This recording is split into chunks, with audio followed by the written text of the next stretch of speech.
That's right. We've got another Medusa game here, Avery. When we were last here, we were casting a Medusa game. And that was the third Medusa of the tournament. And it lost. And it was 0-3. Now, a day later, it is now 6-3. And is an absolute winning hero of the tournament. Which I don't think is terribly surprising because, you know, people are saying this hero was strong. But it does feel like teams have figured out how to play with it a lot more. Nice. Okay. It's good to see this hero rise. This hero's been out of the meta too long. Yeah. Of course, it was actually Tundra that won TI with this hero coming out of nowhere. If you remember, Skeeter picked it when no one thought it was even viable. True. So now he can play it when it's viable. It's like, oh man, he's in his comfort zone. Now you get a second spell right off the bat on top of your snake. He's living in heaven. It's like 2 Medusas for 1. I mean, you've been big on the whole bonus spell. Where did this concept come from? How do heroes just get free spells?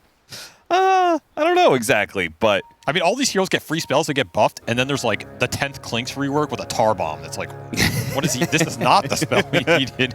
Why doesn't he get the free spell? Yeah, he kind of needs like 2 free spells or something. 3-man snake. That feels pretty good. And Soxa takes the bounty route. Damn, this man took a little break at Dream League, you know, said the mental toil of competing straight from winning TI to straight into the grind of the DPC season, into another major, into, you know, another DPC, into Dream League. It was just getting a little bit much, and I think Tundra definitely suffered from that long, long grind. I mean, they're not suffering in this game, though. That's 3 basically free snakes for Skeeter before the lane started, and JT cannot go up for a CS. So whatever happened in this level 1 trade for Xtreme, they are not going to be too happy with over the long run because they got absolutely destroyed. Got to respect this new bounty hunter with the stuns, man. Oh, this hero is obnoxious as hell in the early game, and even some of those mid-game fights. You just don't expect it. And early trying from Tundra to secure that Medusa, the free farm. Honestly, I don't even know if they needed the tri-lane. Playing against this hero, I laned against it just yesterday. It felt awful. This guy just walks up to you, starts hitting you, stuns you off of the hit. Super annoying. And playing it felt great, too. It was just very free lanes. I feel like a lot of times it feels a lot better in where you're focusing your abilities levels-wise. Kaka is going to be chased away here. The blood grenades keeping them back. This offlane is not going so hot. And it looks like BFJ was right to some extent. They are going to focus 3 heroes on 1 lane. It's not going to be around the Darkseer, though. As apparently 33, not really needing it, is doing some pulling action, while the other side for Xtreme is suffering heavily. They just need to bring DY down here. JT with 0 CS, I don't know how he's going to function. He's a Doom. You got to be able to get to Devour and start eating because he went that Scorched Earth level 1. Yeah. That's what made that trade even more punishing as well. I almost wish Xtreme could have put this Doom versus the Darkseer, right? It's one of those old school matchups you're really happy with. I don't think Doom can get pressure in the safe lane. Just pushes in, you devour the shelled creeps. You're super happy if you ever get Mana Burn or the Purge in the mid game. But maybe the tri-lane's just not strong enough. I kind of agree with that concept. I don't think Io Ursa in the offlane versus Dusa Maiden tri-lane is going to do anything. Sure. Kaka's dead. That's going to be your first blood. Because this is the consequence. Like, it's just smart laning by Tundra. They know how to enable these side lanes on the early stages of this game, and it's paying off. And it seems like mid is going all right, too. We saw the Storms here get a bit low. Still winning in CS as would be expected. High armor, anti-melee hero laning-wise versus the Alchemist, who does physical damage. And hit on a Ghost here, vacuum back in, but 33 has caught too many hits so far. It adds up, and he does end up dying. So what I thought was going to be a successful dual lane after those lane shenanigans actually turns against them, and Xtreme are now the ones ahead a bit in experience. And what in the world is that courier doing? Is this purposeful? I can't tell. Yeah, if this was on purpose, could be really cool. I don't know what the purpose of it was. I mean, he got pretty good equilibrium off it. I guess so. Paparazzi, man, he is under threat. This 9 Alchemist, it's pretty scary, man. You think of this hero as being some late farmer, but he is a lane winner in the hands of 9. Didn't even get the Fairy Fire off. Nope. Trying to bait him in to maximize the regen abuse, but not in his favor. As the early laning phase definitely going Tundra's way here. I think this Bounty Hunter hero is really scary if you have a good early game, too. You're losing so many couriers. That's the 2nd courier kill top. Yeah. Ghost, my man. I mean, 33 was feasting off of couriers just by cutting the wave earlier. That was extreme. You gotta wake up a little bit. Are you saying this early game's a bit too extreme for extreme gaming? Can't handle the... A little bit. Gotta mellow things out a bit. Snake King trying to connect the pulls. Soxa back over here. You know what's funny? I was just going through... Kaka is usually the one who's known for these roaming metas. That was kind of like his MO as a support player. Yeah, he used to be big on the dual roams back in the day. Yeah. Especially the maiden dual roams. So it's funny watching him getting out-roamed by this bounty hunter, which, you know, better hero for it, no doubt. But it's just, he would be one of the first players I would think of who would take advantage of this current meta of running back and forth between lanes, you know? Kind of agree. I mean, Rubik's a hero that can kind of do it if you have some good kill threat cores. I think Xtreme are just confused in this laning phase, honestly. Yeah. They don't know what to do. I mean, Kaka is hitting little satyr creeps in a medium camp.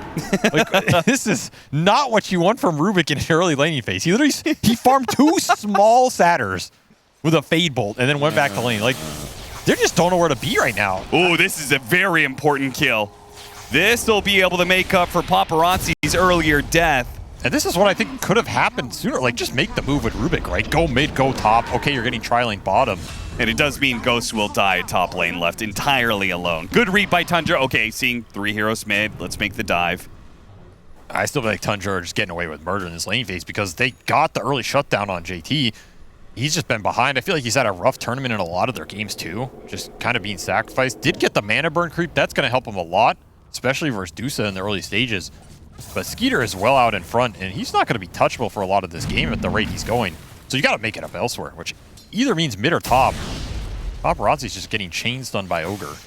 Yeah, what series did we cast of Xtreme? Because I remembered, yeah, JT was pretty much a non-factor, and it was just Ghost and Paparazzi trying to carry that game. I think there were Storm and Sven, if I remember correctly. Yeah, he had that Beastmaster Drum of Slom game. Oh, God. Where he farmed Ancients for Drum of Slom and then instantly lost. That didn't work out too well. Yeah. I'm still a believer in the item. I think it can come through. I am not. Okay, I had well, a Beastmaster mid.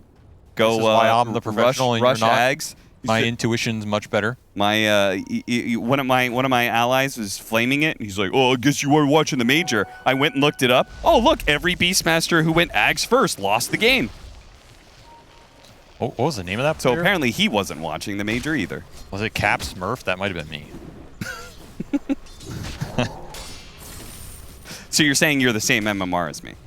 No, that is a Smurf, but I don't Smurf, for the record. So you're admitting to Smurfing now? No. So you're beating up on low rank. It was an educational video. This is an educational conversation that's happening right now. None of this is real. Okay. You want some education? I'll give you some education time. Okay. What is the little man on top of Ogre's name? Is it Razzle? It is Razzle. Do you know his last name? Thunder Brew? Dark Brew. Dark Brew. Do you know what the Ogre's name is? Ogre. That's actually true. He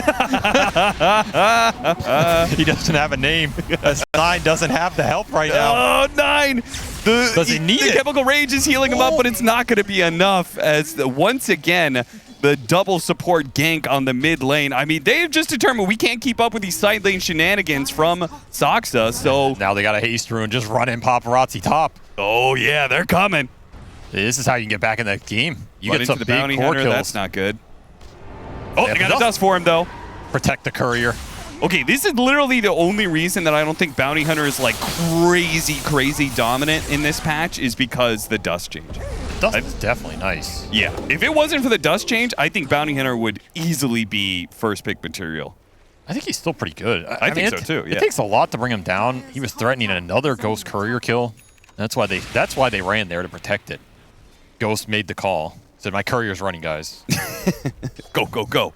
Protect. Bodyguard. Protect him, please. 9 has a nice little stack here on the team. Is this the mana regen part of the map? No, that's the No, wishing that's well. the HP regen. Okay. Yep. This is the nice part about mid-alk right now. You can stack this camp and just farm it in between going mid for waves. That is actually pretty disgusting. Super efficient. You can get some decent spawns on it too. So even though 9, he has 2 deaths, he's having an okay game here. Remember, he's probably going to go some sort of fighting build on this Alchemist. Another dust. And another kill. Soxta. Xtreme striking back. Yeah, and very importantly, DY's getting levels out of this, right? You told me time and time again, when you run these IOs, getting these kills are super good because you're usually limited on experience. Yes, especially when you're running these IO mid pairs. And he played with the IO Ursa, so you're going to sap a lot of lane XP, but if you're not getting these kills off your mid hero in the mid game, then you just fall behind, especially if you're not getting Wisdom Runes. I think the first Wisdom Rune is the most important, actually. Yeah, they lost both of their Wisdom Runes because Snake that is King worth noting. did that invasion. And another advantage of some of these Invis heroes, and Io's supposed to be one who can reload for him later, but the problem is I think the first one's the most important because if you do not get this Wisdom Rune on your supports at that 7-minute mark, it feels real bad unless you're just snowballing the map with kills. I can tell you, you're like, hey guys, can I get the long zip in. Doesn't actually hit him with the initial damage. And Unstable Concoction is definitely going off here. Okay, boys, that's your... Okay. Huddle. We saw this yesterday, too, where Kaka took that 3-man stun, and they almost lost the game off that. Yeah. Oh. Don't be clumping. Frostbite. It's not going to last long enough. But Paparazzi doesn't have a ton of mana to work with. It will at least maybe secure the power rune. DD. Oh, you have a lift, but barely missed out on that one. Meanwhile, the deny the double damage. Damn, that's the rune you wanted here for Paparazzi. It does have Arcane Boots and Falcon Blade finished on top of Arcane Ring, so a lot of extra mana going into this Isle Storm Ball, which means they can probably make a lot more moves early on in the map. So if you're 33, got to be thinking about these rotations, because I don't think they're going to Skeeter anytime soon. And something else you have to think about if you're Xtreme in this game is the Ancient stack differential. These are both lineups that kind of want a big Ancient stack for their carry at some point into this mid game. Another attempt to go. Grabbing the Crystal Maiden. Pretty easy kill, but can they do anything with this? It's 4 heroes mid, and they've got a catapult, but they do not seem to want to put pressure on the tower. Instead, they go back to hit jungle creeps. Some earn charges for Kaka. Sure. Take that. Gets his first spell steal of the game. Level 3 Acid Spray, not too bad either. But like I was saying, you're going to have to think about jungle efficiency because, sure, you can keep making these storm moves. They're nice, but I don't...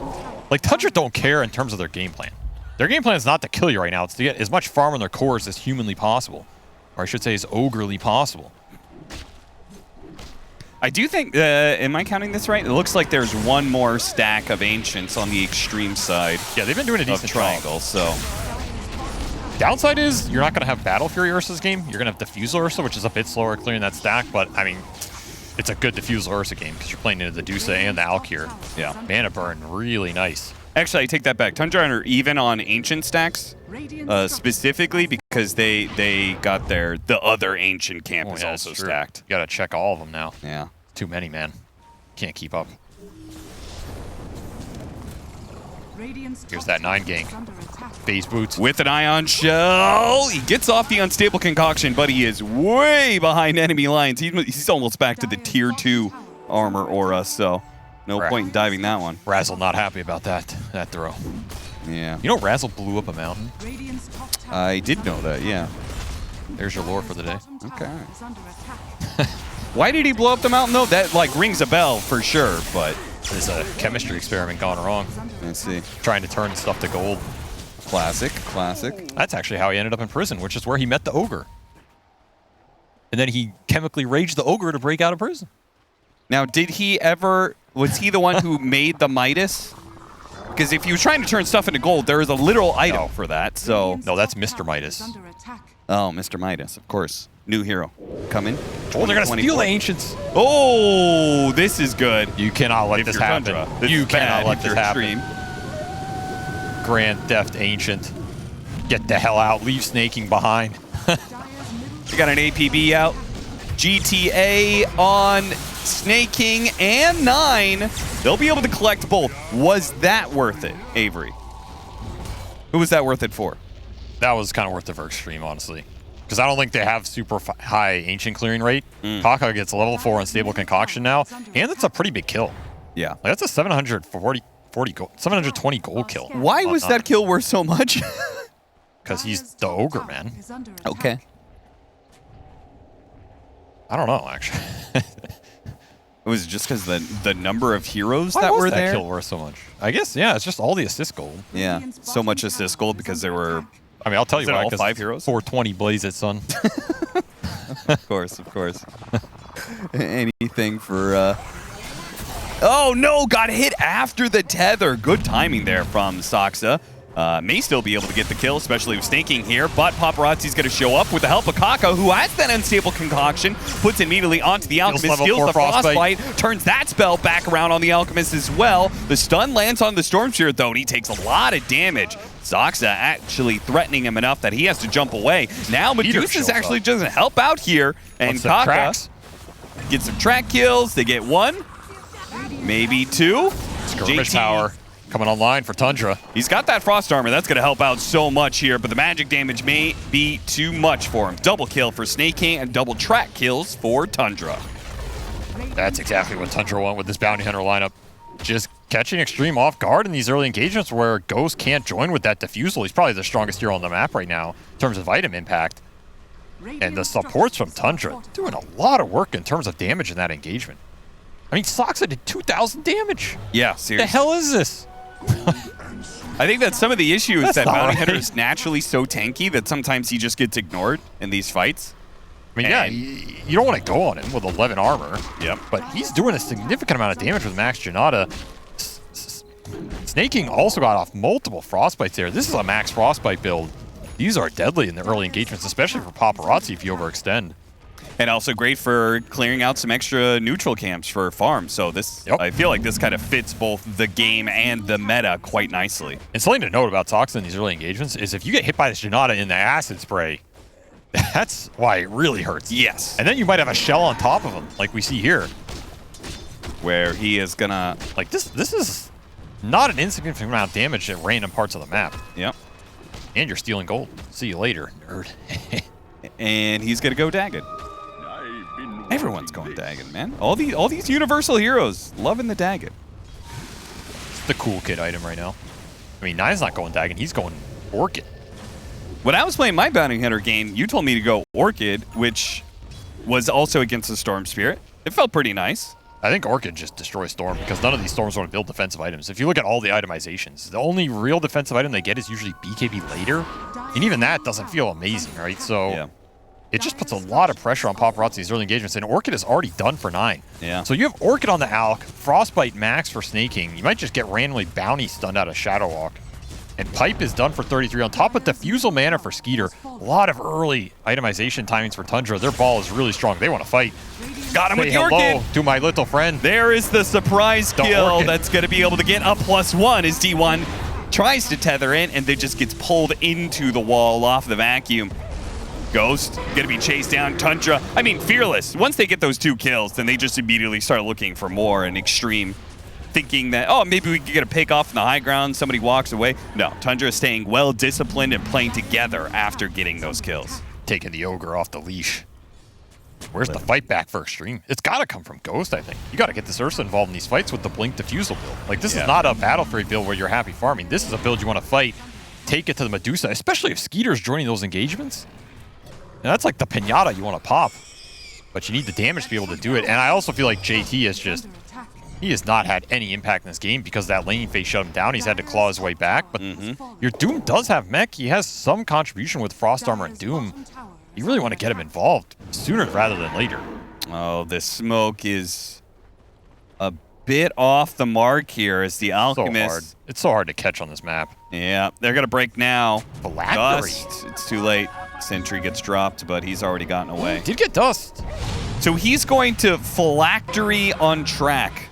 It's obnoxious. It's pretty damn obnoxious. That is annoying. I think this is where Phylactery is going to end up. On all these heroes with random single target cast spells that don't actually do damage. Yeah. Makes it really obnoxious. Like Rubik's Spell Steal. Oh my god. It's so annoying. He steals your spell and you get zapped. I saw it works on Spear Breaker with his charge. Just global Phylactery. That's pretty funny. I mean, you're just getting zapped here, man. It really is. This is a nice combo. I actually really like this. Looks fun as hell, too.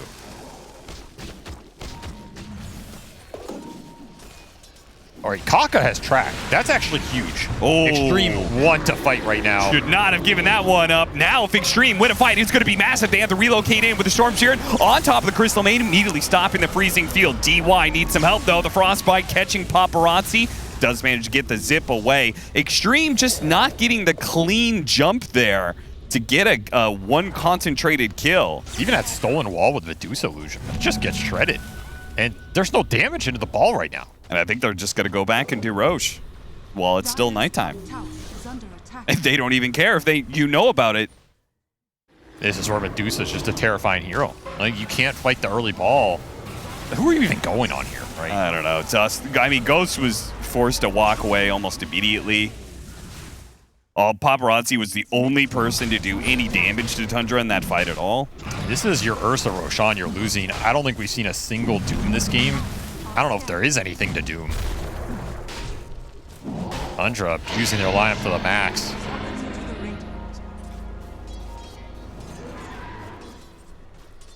What I quite like about this, in fact, I believe AUI talked about it in an interview, is that, like, Tundra is playing a bit faster, and he said part of the reason they were playing, slow is just because they weren't playing as well.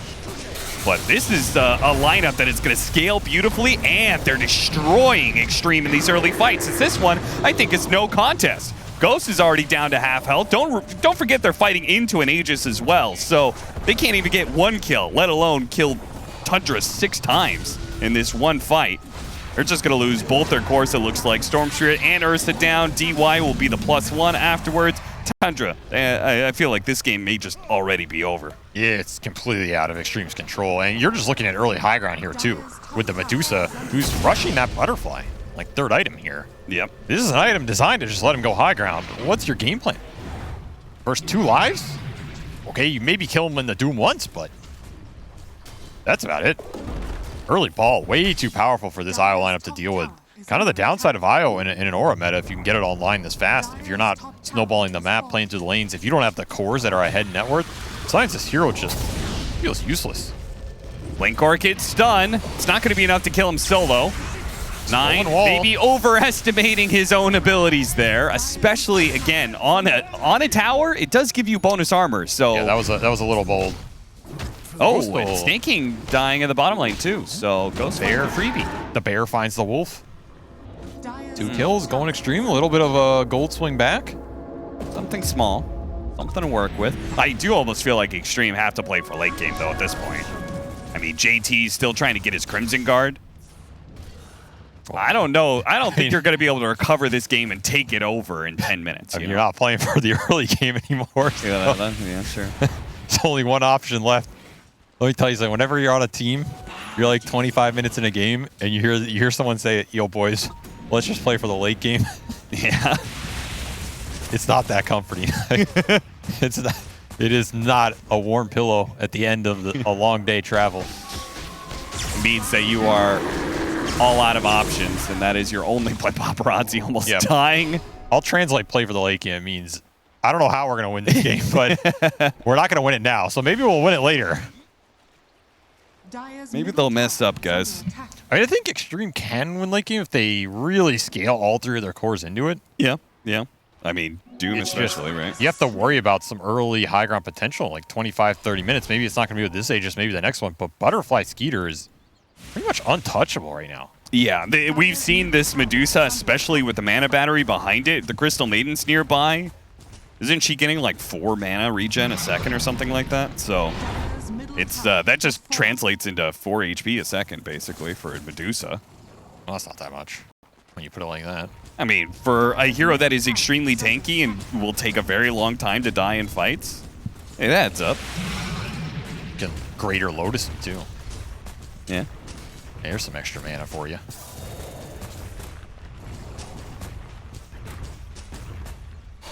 There's that early siege poke. Still a minute 30 left on Aegis. Paparazzi does not want to come back, but the rest of Xtreme have decided to try and defend the siege, threatening to Doom, but I mean, what are you going to do? Dooming him here. What are you going to do, JT? On. He's just going to die. Oh, the vacuum. They try every single time. They try and go for the save. Okay, the Ghost is going to be able to jump in. They do manage to bring down 33, but now they have to reset. And I don't think Tundra is going to let them do so as Ghost is forced to walk through the wall to try and get away. Double stun. JT will die next to him again and again and again. One hero in trouble. They try and save them, and then the AoE comes through. Whether it's the unstable concoction or it's the vacuum, they're always getting the +1 on a hero that cannot be saved in the first place. And 33 just buys back. It's like, I don't care, man. You can kill me. I'm just going to end the game right now. Cool, Doom, bro. You still got another one? Nope. I got another life. You're going to get 2 lanes here for sure. I don't think you can defend the second one. Yeah. Even with the stolen tracks, once again coming out from Kaka, it's nice to get the spell, especially versus Bounty. But it's not helping you in the damage department. I really like seeing Tundra do this. Because I guess I always felt like my philosophy is if they couldn't stop you the first time, then what's stopping them? What is stopping you to just go again, you know? And in this situation, I mean, Aegis is out in 5. So, like, in theory, there's a threat Dusa can get all in, but you don't have Doom. JT slowed down by that phylactery. Now the unstable concoction hits him. Boy, he's just not going to get a Doom off, huh? Well, I guess he doesn't have it either way. There's the jump. Okay, Ghost jumps forward, hits Skeeter once or twice, and then immediately bails. And they're just being slowed down, poked apart, bit by bit. JT's going to be the one left behind. DY tries to come in for the save, and this time it works. For once, they managed to save a hero being targeted by Tundra. They're all tracked here. Yeah, a lot of track kills if Xtreme could actually win the fight, but DY is going to die, so it's a 4 versus 5 still, and Tundra's like, okay, keep it going. Ghost is just hitting Ancients right now. He knows he's not winning this fight. Good luck, boys. Yeah, just stall for as long as you can. Just a good, nice game plan from Tundra. Yeah, seriously. From the lanes to the mid games, the early Roshan to Butterfly, early high ground. I think Tundra took those long game complaints personally. Yeah, seriously, I think they did. They could also, Soxa coming back in, you know, after a bit of a break, new patch. I mean, this is definitely a team who's going to figure things out on a new patch pretty quickly. Very high Dota IQ on this squad. Oh, another 3-man backing wall into the unstable concoction. Beautiful synergy from Tundra. Applause indeed. I mean, just tap out now, Xtreme, because Tundra's not going to go back and hit the tier 2 and go for Megas. They're going straight to the tier 4s, and they will indeed call it 26-minute game 1. What a beatdown. Seriously.